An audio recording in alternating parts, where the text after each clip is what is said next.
Next topic है universal basic income. इस topic के रिलेटेड एक आर्टिकल आया था द हिंदू में, सो उस की वजह से हम इसको देख रहे हैं। क्यों यूनिवर्सल बेसिक इनकम इम्पोर्टेंट है?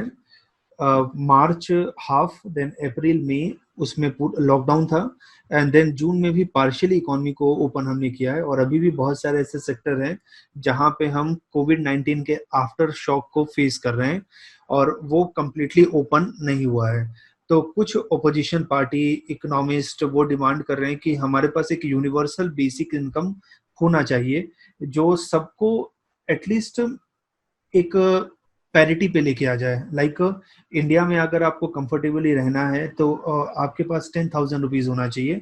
तो गवर्नमेंट उनको 10,000 रुपीज डायरेक्टली उनके अकाउंट में ट्रांसफर करे और उस मनी को वो यूटिलाइज कर सकते हैं अपने डे टू डे एक्टिविटी के लिए। तो अब हम देखते हैं यूनिवर्सल बेसिक इनकम क्या होता है। So what is universal basic income? UBI का इम्प्लीमेंटेशन इंडिया में कैसे कर सकते हैं, क्या क्या चैलेंजेस हम फेस करेंगे, पॉजिटिव इफेक्ट इसका क्या होगा एंड क्या क्या चैलेंजेस है यूबीआई का।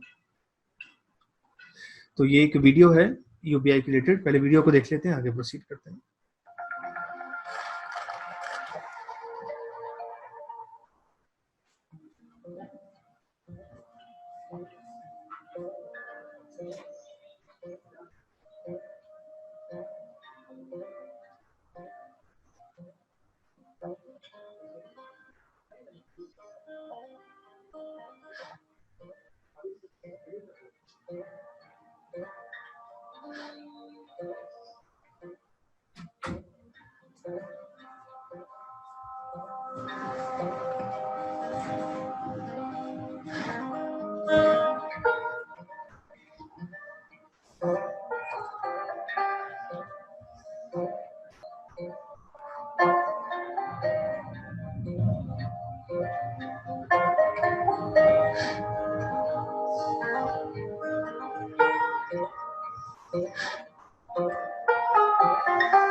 तो यूनिवर्सल बेसिक इनकम क्या होता है?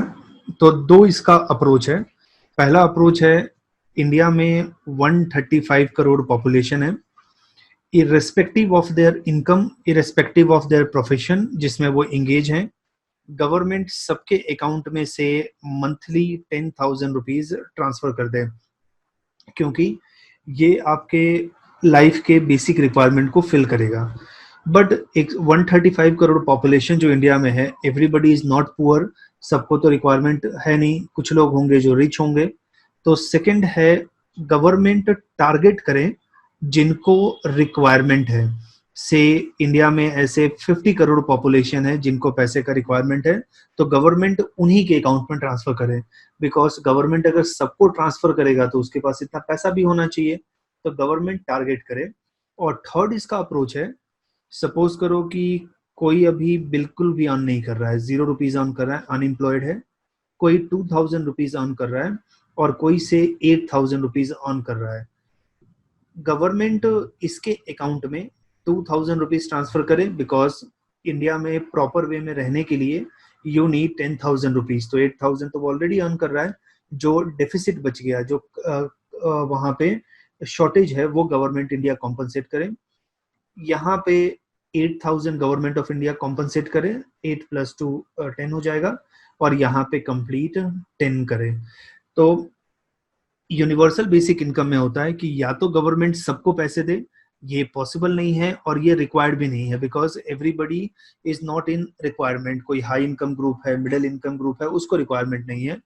नंबर 2, गवर्नमेंट टारगेट करे और उनको पैसे दे, और उसमें भी जितना रिक्वायरमेंट है उतना ही दे, जो उनका इनकम है और उसमें जो शॉर्टेज हो रहा है उतना ही दे। बट इसके लिए हमें लोगों के इनकम को डिटरमाइन करना पड़ेगा कि आपका इनकम कितना है, और जो शॉर्टेज है वो गवर्नमेंट देगा। और इनकम डिटर्मिनेशन ही बहुत बड़ा डिफिकल्टी है किसी भी डेवलपमेंट प्रोग्राम में।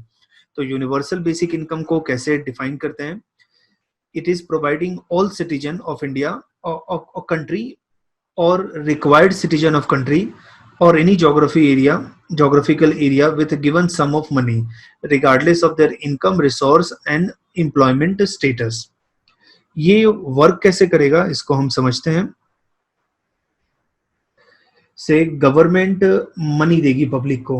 से अभी मेरे पॉकेट में पैसा ही नहीं है तो मैं कोई चीज को परचेज नहीं कर रहा हूँ, स्पेंड नहीं कर रहा हूँ। पब्लिक के पॉकेट में जब पैसा आएगा तो डिमांड जनरेट होगा। से मेरे पॉकेट में पैसा आया और स्मार्टफोन का डिमांड जनरेट हुआ। स्मार्टफोन मार्केट में उसका डिमांड है तो कंपनी उसको प्रोड्यूस करेगी और कंपनी जब प्रोड्यूस करती है तो वो टैक्स गवर्नमेंट को पे करती है। गवर्नमेंट के पास जब टैक्स आएगा तो मनी आएगा उसके पास। तो इस तरीके से सर्कुलर वे में इकोनॉमी फ्लो करेगा। So government putting money into people pocket due to which demand will be generated. This demand will put pressure on a manufacturing unit. वो लोग अपने goods को produce करेंगे। On production of good, government will get taxes and ये पूरा cycle complete होगा। So UBI का purpose है to prevent or reduce poverty और and increase equality among citizen। जो inequality society में है उसको remove करना है। इंडिया में यूबीआई की इम्प्लीमेंटेशन में क्या क्या चैलेंज हम फेस करते हैं? तो पहला चैलेंज है इसके लिए मनी कौन प्रोवाइड करेगा। लाइक आप मनरेगा स्कीम देखो तो मनरेगा स्कीम सेंट्रल गवर्नमेंट का है। अभी प्राइम मिनिस्टर ने लास्ट वीक उन्होंने एक स्कीम लॉन्च किया था, आत्मनिर्भर उत्तर प्रदेश एम्प्लॉयमेंट योजना, ऐसा कुछ उन्होंने स्कीम एक लॉन्च किया था जो उत्तर प्रदेश में एम्प्लॉयमेंट के लिए वर्क करेगा। सो एम्प्लॉयमेंट के लिए सेंट्रल गवर्नमेंट की भी स्कीम है, एम्प्लॉयमेंट के लिए स्टेट गवर्नमेंट की स्कीम है, दोनों की स्कीम वर्क करती है। So who will give money for UBI? It will be given by central government और स्टेट गवर्नमेंट या दोनों पैसा देगा। तो कॉन्स्टिट्यूशन में डिस्ट्रीब्यूशन ऑफ फंक्शन है, अथॉरिटी है according to 7th schedule of Indian Constitution. So first we need to change constitution के अंदर कि who will transfer money into people pocket, partially by state, partially by center और completely by any government. दूसरा, अभी government की बहुत सारी existing government scheme चल रही है। सपोज मेरे को अहमदाबाद से दिल्ली जाना है और रेलवे टिकट है 500 रुपीज, बट इंडियन रेलवे मेरे से चार्ज कर रही है 200 रुपीज और 300 rupees government of India subsidy दे रही है। लेकिन ये सब्सिडी मैं कब अवेल कर पाऊंगा? जब मैं ट्रैवल कर रहा हूं। अगर मैं ट्रैवल नहीं कर रहा हूं तो मैं तो अवेल नहीं कर पाऊंगा। तो यूनिवर्सल बेसिक इनकम प्लस जो अभी existing government services government provide कर रही है, सब्सिडी प्रोवाइड कर रही है, इसको अगर ऐड करते हैं तो फिस्कल डेफिसिट इंक्रीज हो जाएगा, विच इज गवर्नमेंट का एक्सपेंडिचर कितना है माइनस इनकम। अगर एग्जिस्टिंग गवर्नमेंट सर्विस हटा देते हैं तो why people will be willing to leave their subsidy?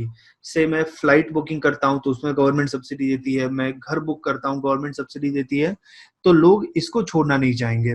तो सेकंड डिलेमा ये आता है कि universal basic income should be in addition to government existing government services और in absence of government existing service.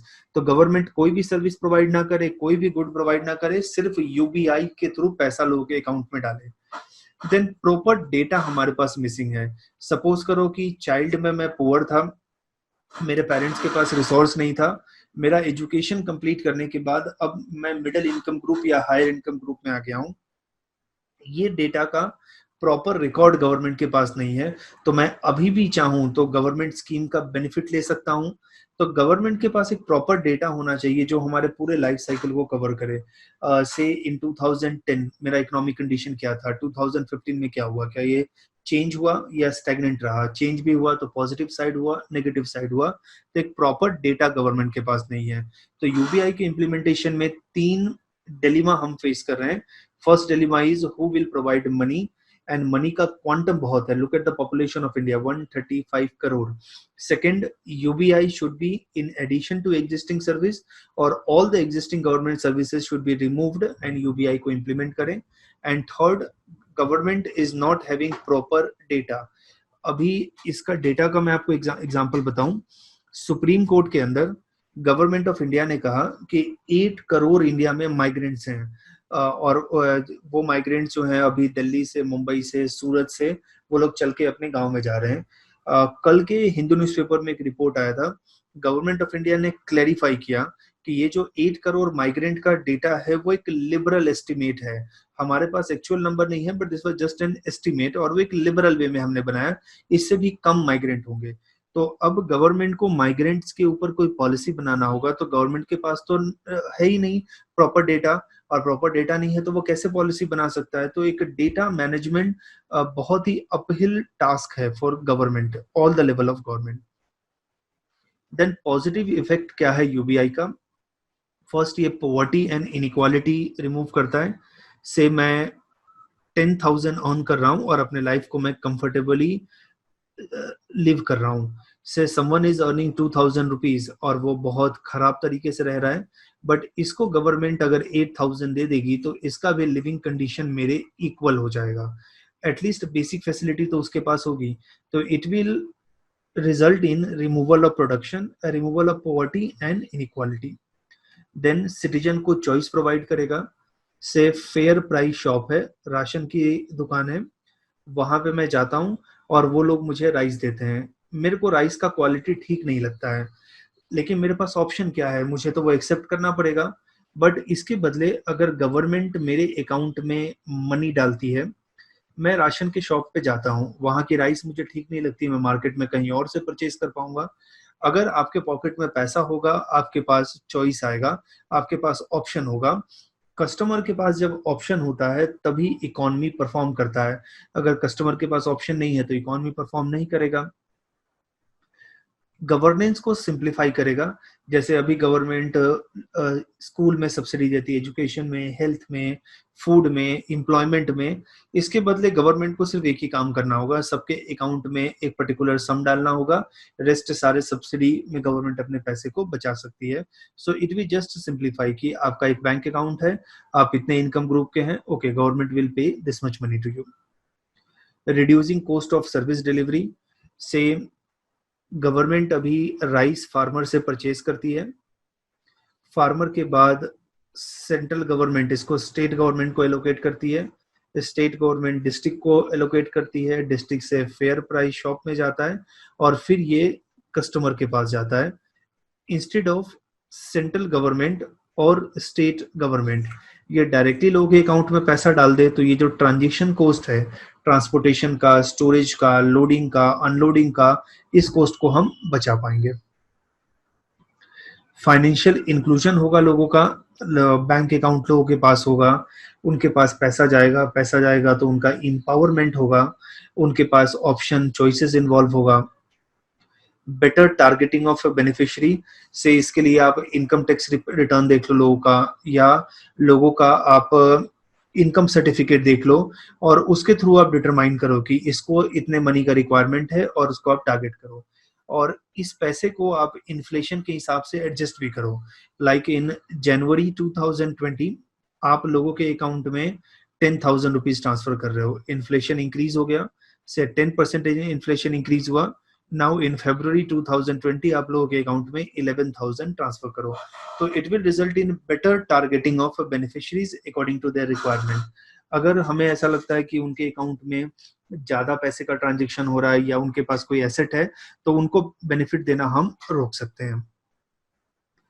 It will increase and maintain stable demand in economy.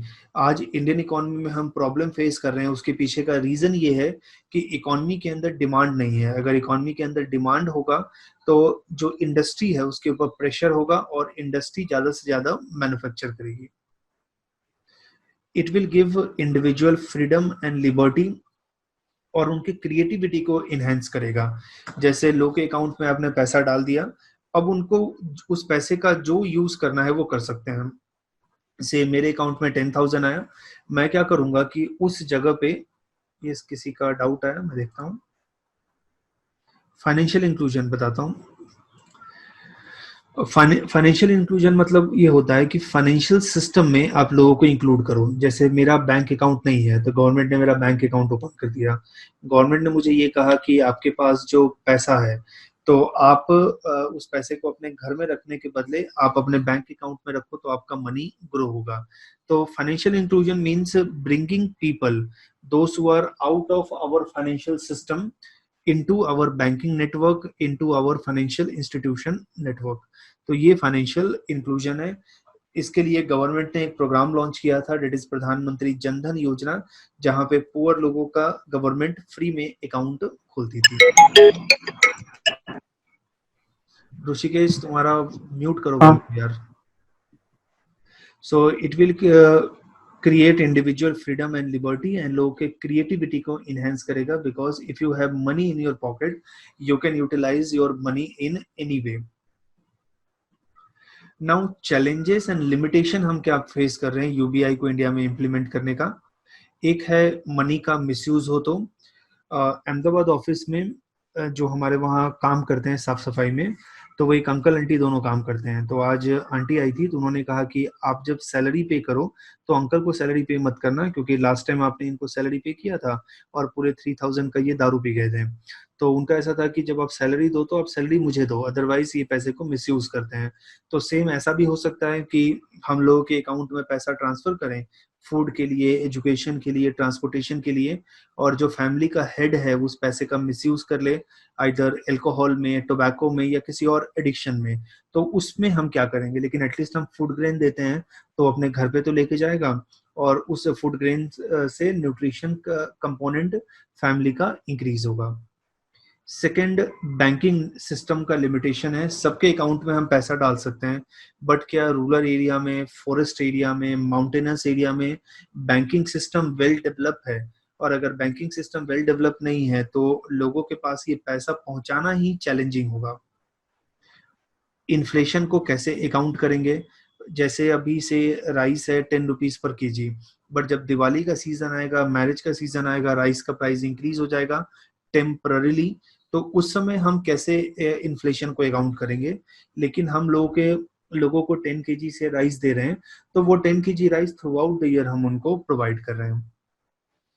Fourth, it will give a lack of incentive to work. Suppose अभी मैं work क्यों कर रहा हूँ? क्योंकि अपने requirement को फुलफिल करने के लिए, बट मुझे पता है अगर मैं वर्क नहीं भी करूंगा then also government will give you money, then why the hell I will work?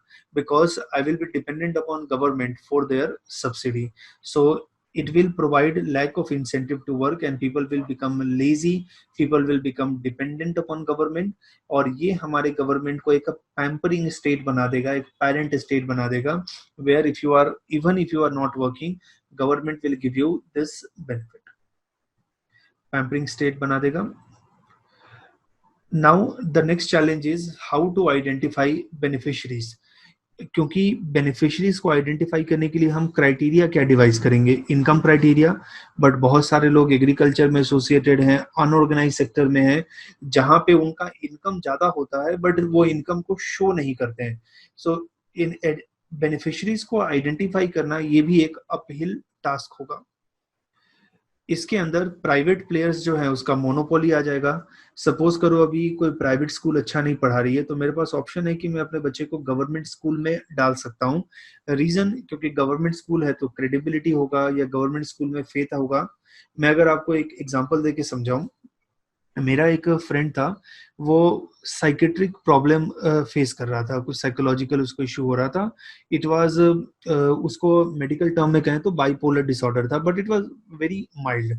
तो एक हमारे दूसरे फ्रेंड ने सजेस्ट किया कि आप वडोदरा में ये साइकेट्रिस्ट है उसके पास जाओ।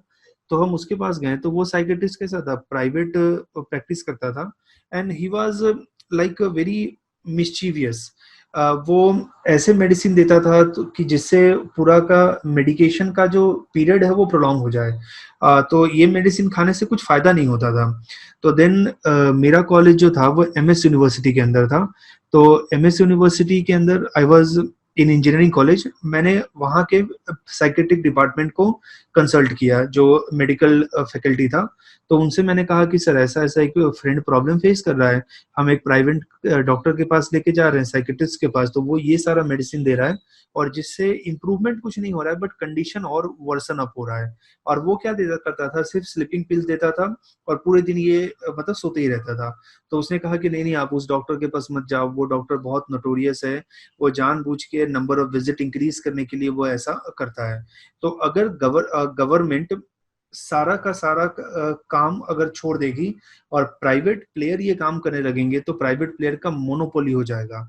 So my college was government college, तो वहां के जो डॉक्टर ने मुझे एडवाइस किया तो उन्होंने बहुत अच्छे से एडवाइस किया, बिकॉज उनका कुछ इकोनॉमिक इंटरेस्ट नहीं था। But the doctor who was practising privately, उसका अलग एक इंटरेस्ट था, नेगेटिव इंटरेस्ट था। तो गवर्नमेंट को भी कोई ना कोई सर्विसेज, कोई ना कोई गुड्स प्रोवाइड करना चाहिए, क्योंकि सब कुछ अगर प्राइवेट प्लेयर करेगा तो वो मार्केट को मोनोपोलाइज करेगा, और एक बार अगर कोई मार्केट को मोनोपोलाइज करता है देन वो मार्केट को एब्यूज करेगा, देन मार्केट को एक्सप्लॉइट करेगा। So this are the challenges of UBI. और ये यूबीआई के बारे में था। यूबीआई होता क्या है, यूनिवर्सल बेसिक इनकम। इंडिया में इम्प्लीमेंटेशन में क्या प्रॉब्लम आ रहा है, यूबीआई का पॉजिटिव एस्पेक्ट क्या है एंड यूबीआई का नेगेटिव एस्पेक्ट क्या है। तो इसमें कुछ डाउट है तो आप पूछ सकते हो।